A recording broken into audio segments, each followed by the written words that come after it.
Good morning everybody. मैं Parvez Ahmad, assistant professor, department of history, S college, Vikramganj से हूँ। आज हम लोग वैदिक समाज का अध्ययन करेंगे। इसके अंतर्गत हम लोग वैदिक परिवार, कुल, वंश, गोत्र को जानेंगे। फिर वैदिक समाज कैसा था, वैदिक समाज की वर्ग व्यवस्था, वर्ण व्यवस्था, आश्रम व्यवस्था और त्रिऋण व्यवस्था को जानेंगे। फिर इसमें महिलाओं की क्या स्थिति थी, शिक्षा की क्या स्थिति थी, विवाह या अन्य सामाजिक रीति रिवाजों की क्या स्थिति थी, इन सब बातों का अध्ययन करेंगे। तो सर्वप्रथम वैदिक समाज के अध्ययन का स्रोत क्या है? तो वैदिक समाज के अध्ययन का स्रोत वैदिक साहित्य ही है। वैदिक साहित्य कहने का अर्थ 4 वेद, 8 ब्राह्मण, 6 आरण्यक और 13 प्रारंभिक उपनिषद हैं। वैदिक परिवार कैसा था, वैदिक कालीन परिवार कैसा था? तो वैदिक काल का परिवार समाज की लघुत्तम इकाई थी।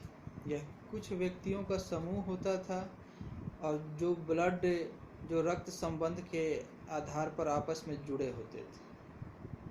परिवार में माता पिता, पुत्र पुत्री, भाई बहन, पति पत्नी सभी होते थे और सभी सम्मानित थे, सभी बराबर माने जाते थे। ऋग्वैदिक काल में यह व्यवस्था चलती रही, उत्तर वैदिक काल में भी यही व्यवस्था चलती रही। परिवार का एक मुखिया होता था जिसे गृहपति, ज्येष्ठ या कुलप कहा जाता था। ऋग्वेद में वैदिक परिवार के लिए 2 शब्द आया है, गृह और कुटुंब। ऋग्वैदिक काल में पुत्रहीनता को दरिद्रता कहा गया। अभी पुत्री जन्म पर शोक नहीं व्यक्त किया गया, लेकिन आगे चल के उत्तर वैदिक काल में पुत्री जन्म पर शोक भी व्यक्त किया जाने लगा। ऋग्वैदिक काल में कुल या वंश या गोत्र जैसी कोई संस्था नहीं उभरी थी। आगे उत्तर वैदिक काल में कुल, वंश या गोत्र जैसी संस्था उभरती है। कुल वंश परिवार से बड़ी सामाजिक संस्था थी, सामाजिक इकाई थी, जिसमें परिचय का आधार एक मूल पुरुष होता था और सभी एक रक्त समूह के माने जाते थे और इनमें किसी प्रकार का विवाह वर्जित था। गोत्र जैसी संस्था भी उत्तर वैदिक काल में उभरी। ये बहुत बड़ी सामाजिक संस्था थी जिसके अंतर्गत एक गांव या कई गांवों के लोग आते थे और इनके जुड़ने का भी आधार ब्लड ही था, रक्त ही था। इनकी संबद्धता एक किसी मूल पुरुष या किसी ऋषि से संबद्ध की गई और इन सभी में विवाह वर्जित था। ये सभी सपिंड माने जाते थे और सपिंड विवाह पूरे वैदिक काल में वर्जित था। आगे ऋग्वैदिक समाज और उत्तर वैदिक समाज वर्ग और वर्ण में विभाजित होता है। सर्वप्रथम हम वर्ग को जानेंगे। वैदिक काल कहने का अर्थ ऋग्वैदिक काल और उत्तर वैदिक काल है। तो ऋग्वैदिक काल के प्रारंभ में सभी समान, जितने भी आ रहे थे सभी सामान्य माने जाते थे। कोई ऊंच नीच का भाव नहीं था। समाज पूर्णतः समतावादी था और किसी प्रकार का कोई वर्ग या वर्ण नहीं था। ऋग्वैदिक काल में कहा गया कि प्रत्येक व्यक्ति का स्वभाव, गुण और रुचि अलग होती है और उसी के अनुसार वो विभिन्न व्यवसाय या कर्म को अपनाता है। सारे कर्म समान माने गए ऋग्वैदिक काल में। अपने स्वभाव और रुचि के अनुसार किसी ने पुरोहिती कर्म को, किसी ने सैनिकी कर्म को, किसी ने शिल्प को, व्यापार को, पशुपालन इत्यादि को चुना। सभी बराबर सम्मानित थे, सभी बराबर माने जाते थे ऋग्वैदिक काल में। तो ये प्रथम दृश्य था। ऋग्वैदिक काल में ही आगे चलकर सामाजिक आवश्यकता, वातावरण के कारण कुछ एक कर्म की प्रधानता बढ़ गई, जैसे पुरोहिती कर्म और सैनिक कर्म की प्रधानता बढ़ जाती है। क्योंकि युद्ध का वातावरण था आर्य कबीले आपस में लड़ते थे, आर्यों के बीच भी और गैर आर्यों के बीच भी। तो धीरे धीरे समाज 3 वर्ग में बढ़ जाता है। ऋग्वैदिक समाज में 3 वर्ग उभर जाते हैं। प्रथम पुरोधा वर्ग था, द्वितीय योद्धा वर्ग और तृतीय सामान्य विषय वर्ग। तो पुरोधा वर्ग के लोग धार्मिक कार्य करते थे, यज्ञ अनुष्ठान करते थे, इनकी प्रतिष्ठा अधिक थी सामाजिक धार्मिक वातावरण के कारण। इनकी संख्या भी सबसे कम थी। कबीलाई वातावरण के कारण योद्धा वर्ग का भी अधिक महत्व था और इनकी संख्या पुरोधा वर्ग से अधिक थी। इनका कार्य सैनिक कार्य था, रक्षण, युद्ध इत्यादि। तीसरा वर्ग सामान्य विष वर्ग था, जिसमें सर्वाधिक लोग आते थे और इनका काम शिल्प, व्यापार, व्यवसाय, कृषि आदि था। तो ये ऋग्वैदिक काल का समाज था। तो अभी भी ऋग्वैदिक काल तक अभी भी सभी बराबर रूप से सम्मानित थे, कोई ऊंच नीच का भाव नहीं था। लेकिन ऋग्वैदिक काल के अंत तक यानी 1000 बीसी के आसपास सामाजिक वर्णों के उभरने का संकेत मिलता है। ऋग्वैदिक काल के अंत में 1000 बीसी के आसपास में पुरुष सूक्त में स्पष्ट रूप से कहा गया, संकेत रूप में कहा गया कि एक यज्ञ पुरुष है जिसके मुख से ब्राह्मण, भुजा से क्षत्रिय, जंघा से वैश्य और पैरों से शूद्र उत्पन्न हुए हैं। तो ये क्या है ये नहीं कहा गया, लेकिन संकेत रूप में एक जगह 4 वर्णों का के बारे में बता दिया गया। अभी भी ऋग्वैदिक काल में समाज में वर्ग है, वर्ण नहीं है। आगे उत्तर वैदिक काल में जैसे ही जाते हैं तो उत्तर वैदिक कालीन समाज 4 वर्णों में स्पष्ट रूप से विभाजित मिलता है और चतुर्वर्ण व्यवस्था उत्तर वैदिक कालिक समाज की विशेषता मानी जाती है। ऋग्वैदिक काल में समाज वर्ण में विभाजित है। इसकी प्रथम जानकारी ऋग्वेद के 10वें मंडल के पुरुष सूक्त से मिलती है, जो कि 10वें मंडल का 90वां सूक्त था। इसमें स्पष्ट रूप से कह दिया गया कि समाज में 4 वर्ण हैं, ब्राह्मण, क्षत्रिय, वैश्य और शूद्र, और सबके कर्म को विभाजित कर दिया गया। प्रथम वर्ण ब्राह्मण वर्ण कहलाया, जिसका कार्य धार्मिक कार्य था, यज्ञ करना, कराना, अनुष्ठान कराना, पढ़ना, पढ़ाना, दान देना, लेना इत्यादि। और ये विशेषाधिकार प्राप्त वर्ण था, ये कोई टैक्स नहीं देता था, इसके पास सामाजिक और धार्मिक सर्वोच्चता थी। और पुरोधा वर्ग से ही ब्राह्मण वर्ण आया। द्वितीय वर्ण क्षत्रिय वर्ण था, यह ऋग्वैदिक कालीन योद्धा वर्ग से आया और इसका पहचान कर्म, सैनिकी कर्म, रक्षण कर्म और शासकीय कर्म बना दिया गया।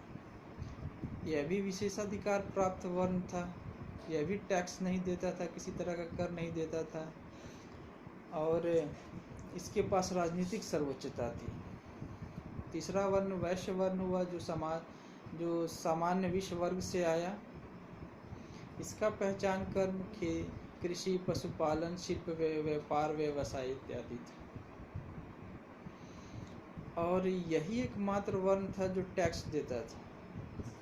इसलिए वाजस्नेयी संहिता में इसे अनस्य खाद्य कहा गया।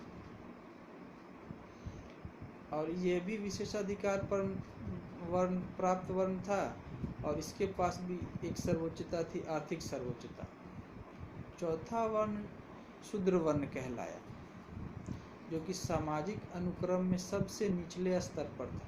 प्रथम स्तर पर ब्राह्मण, द्वितीय क्षत्रिय और तृतीय वैश्य वर्ण। यह आर्य और गैर आर्य के मेल से उत्पन्न हुआ और इसका कर्म छोटे शिल्प, पशुपालन और सेवा को बनाया गया। और इस व्यवस्था में सबसे ज़्यादा हानि इसे ही हुई, और इस व्यवस्था में सबसे ज़्यादा लाभान्वित ब्राह्मण वर्ण हुआ। और शूद्र वर्ण में ही वैदिक कालीन समाज की सर्वाधिक आबादी थी। उत्तर वैदिक काल से समाज अब समतावादी नहीं रहा, समाज पूर्णतः विषमता मूलक हो गया, और समता मूलक समाज ऋग वैदिक काल तक कहा जाता है। तो कहने का अर्थ यह है कि उत्तर वैदिक कालीन समाज में वर्ण व्यवस्था या पूर्णतः विषमता मूलक व्यवस्था थी और कर्म आधारित व्यवस्था थी। अभी भी यह जन्म आधारित नहीं था। इस व्यवस्था में सर्वाधिक लाभ ब्राह्मणों को हुआ, सर्वाधिक हानि शूद्रों को हुई। आगे उत्तर वैदिक काल में ही आश्रम व्यवस्था उभरती है। समाज को 4 आश्रम, जीवन को 4 आश्रमों में बांटा गया, और त्रिऋण व्यवस्था भी उभरी। आश्रम व्यवस्था क्या था? आर्यों ने जीवन को संतुलित करने के लिए 4 अवस्थाओं में बांटा। माना गया कि आर्यों का जीवन 100 साल का होता है, 25-25 वर्ष का 4 अवस्था को बनाया गया। इसे ही 4 आश्रम व्यवस्था कहा गया। प्रथम आश्रम था ब्रह्मचर्य आश्रम, जिसमें शिक्षा प्राप्त करना होता था, व्यक्तित्व का विकास करना होता था प्रथम 25 वर्ष में। द्वितीय 25 वर्ष में गृहस्थ आश्रम था, जिसमें वैवाहिक जीवन जीना था, पारिवारिक दायित्वों का निर्वहन करना था। तृतीय वानप्रस्थ आश्रम था। इसके अंतर्गत पिछले 50 वर्षों में आपने क्या किया, इसकी जांच पड़ताल करनी थी। और चौथा संन्यास आश्रम था। इस संन्यास आश्रम अंतिम 25 वर्षों का था, जिसमें सारी चीज़ों का त्याग करके एकांत में मनन चिंतन करना था, आध्यात्मिक जीवन जीना था। और इसे त्रिऋण से भी जोड़ा गया कि जिसने सफलतापूर्वक ब्रह्मचर्य आश्रम का पालन किया वो एक ऋण से मुक्त हो जाता है। जिसने गृहस्थ आश्रम का पालन किया, ब्रह्मचर्य आश्रम का पालन करने वाला देव ऋण से मुक्त हो जाता है। गृहस्थ आश्रम का सही से पालन करने वाला पितृ ऋण से मुक्त हो जाता है, और वानप्रस्थ आश्रम का सही से पालन करने वाला ऋषि ऋण से मुक्त हो जाता है। चारों आश्रमों को ब्राह्मण के लिए आवश्यक माना गया। 3 वर्णों को इसमें जगह दी गई, चौथे शूद्र वर्ण को इससे अलग कर दिया। तो यह आश्रम व्यवस्था और त्रिऋण व्यवस्था भी पूर्णतः विषमता मूलक थी, और इसमें चारों आश्रमों में सबसे अधिक महत्वपूर्ण गृहस्थ आश्रम को बताया गया। सबसे पहले यही आया, और यह सभी के लिए अनिवार्य था। अब हम लोग वैदिक कालीन समाज में महिलाओं की स्थिति के बारे में पढ़ेंगे कि वैदिक काल में, उत्तर वैदिक काल में महिलाओं की क्या स्थिति थी। ऋग वैदिक समाज में महिला पक्ष पूर्णतः सम्मानित पक्ष थी। इसे बहुत सारे अधिकार प्राप्त थे। पति पत्नी, पुत्री पुत्रे, माता पिता, भाई बहन सब बराबर थे, सम्मानित थे। लेकिन सम्मानित होना अलग बात है और समानता अलग है। परिवार में सभी सम्मानित थे, लेकिन कोई भी महिला कभी भी परिवार की मुखिया नहीं बन सकती थी। यही अंतर था, यही डिफरेंशिएशन था, समानता थी। यदि आर्थिक बिंदु पर देखें तो ऋग वैदिक काल में, उत्तर वैदिक काल में, पूरे वैदिक काल में महिलाओं को सीमित आर्थिक अधिकार था। पिता की संपत्ति में उन्हें सीमित अधिकार था। इसी तरह राजनीतिक अधिकार भी सीमित रूप से दिया गया था। महिलाएं सभा समिति विदत में भाग लेती थीं, लेकिन किसी भी जन संस्था की वो प्रमुख नहीं हो सकती थी।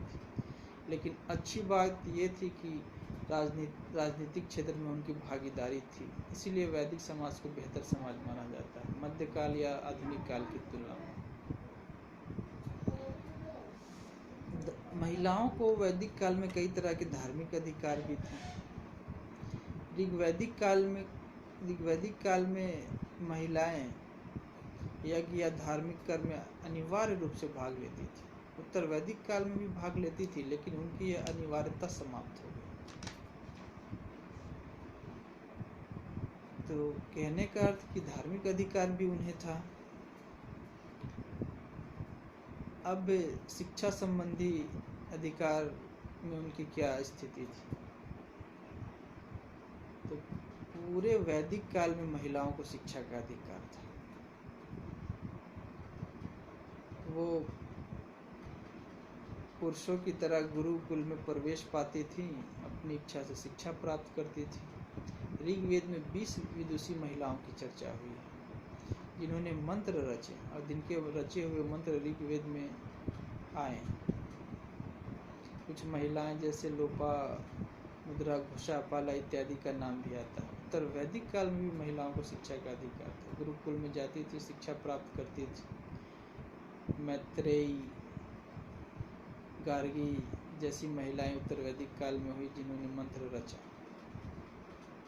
कहने का अर्थ कि पूरे वैदिक काल तक महिलाएं शिक्षा प्राप्त करती थी, लेकिन वैदिक काल के अंतिम दौर में 600 BC के आसपास महिलाओं को और शूद्रों को शिक्षा से अलग कर दिया गया, काट दिया गया।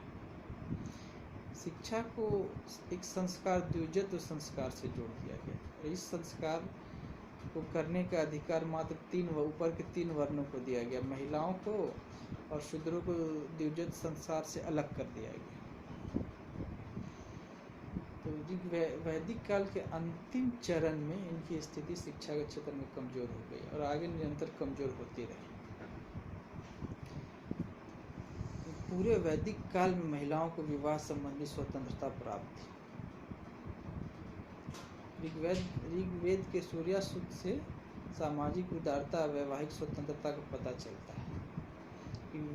वैदिक काल में महिलाएं अपना विवाह स्वयं तय करती थी। उन पर विवाह थोपा नहीं जाता था, उनसे सहमति ली जाती थी, उनकी इच्छा जानी जाती थी। ऋग्वेद में तो अधिकतर प्रेम विवाह का ही उदाहरण मिलता है। इसी तरह पूरे वैदिक काल में अनेक सामाजिक कुरीतियां नहीं थी। आज की तुलना में या मध्यकाल या आधुनिक काल की तुलना में वैदिक समाज बेहतर था। जैसे पूरे वैदिक काल में बाल विवाह नहीं था। कन्या विवाह की उम्र 16 साल तय की हुई थी। 16 साल के बाद ही लड़कियों का विवाह होता था। पूरे वैदिक काल में सती प्रथा नहीं थी, दहेज प्रथा नहीं थी, पर्दा प्रथा नहीं था। तो कहने का अर्थ कई तरह की सामाजिक बुराइयां नहीं थी। इसीलिए भारतीय इतिहास में कहा जाता है कि वैदिक समाज अच्छा समाज था या आज की तुलना में बेहतर था। लेकिन वैदिक समाज से जैसे ही आगे बढ़ते हैं, मौर्य वैदिकोत्तर काल में आगे मौर्य काल, गुप्त काल में, तो महिलाओं की स्थिति, शूद्रों की स्थिति बहुत ही खराब होते जाती है। समाज में वर्ण व्यवस्था का और जाति व्यवस्था का बोलबाला होते रहता है। वर्ण व्यवस्था जन्म आधारित था, कर्म आधारित था। लेकिन आगे जब जाति व्यवस्था का आगमन होता है तो वर्ण के स्थान पर जातीय व्यवस्था का ही महत्व बढ़ जाता है और ये जन्म आधारित हो जाता है। और जाति व्यवस्था ने पूरे समाज को, धर्म को, राजनीति को फिर हिला के रख दिया। इसमें महिलाओं और शूद्रों की हालत और खराब होती चली गई। यहाँ तक कि गुप्त पीरियड में उन महिलाओं की प्रशंसा की गई जो घर की चारदीवारी में रहती थी, बाहर निकलते ही नहीं थे। उन्हें आसूर्यम पश्या कह के उनकी प्रशंसा की गई। और समाज में धीरे धीरे अनेक कुरीति भरती गई, जैसे दहेज प्रथा आ गया, बाल विवाह प्रथा आ गया, पर्दा प्रथा, भ्रूण हत्या इत्यादि बहुत ही धीरे धीरे विकराल रूप ले लेता है। और महिलाएं और शूद्रों की हालत बहुत ही निम्न हो जाती है। खासकर शूद्रों की हालत अस्पृश्यता आने के कारण और भी उनकी स्थिति हीन हो जाती है। कई विदेशी यात्री भी इसका वर्णन करते हैं। इसीलिए जब तुलना किया जाता है तो वैदिक समाज को आज के समाज से बेहतर माना जाता है, खासकर महिलाओं और निम्न जातीय लोगों के लिए। तो ये था वैदिक काल के समाज का अध्ययन। आज के लिए इतना ही। नेक्स्ट क्लास में हम लोग फिर मिलेंगे। Thank you.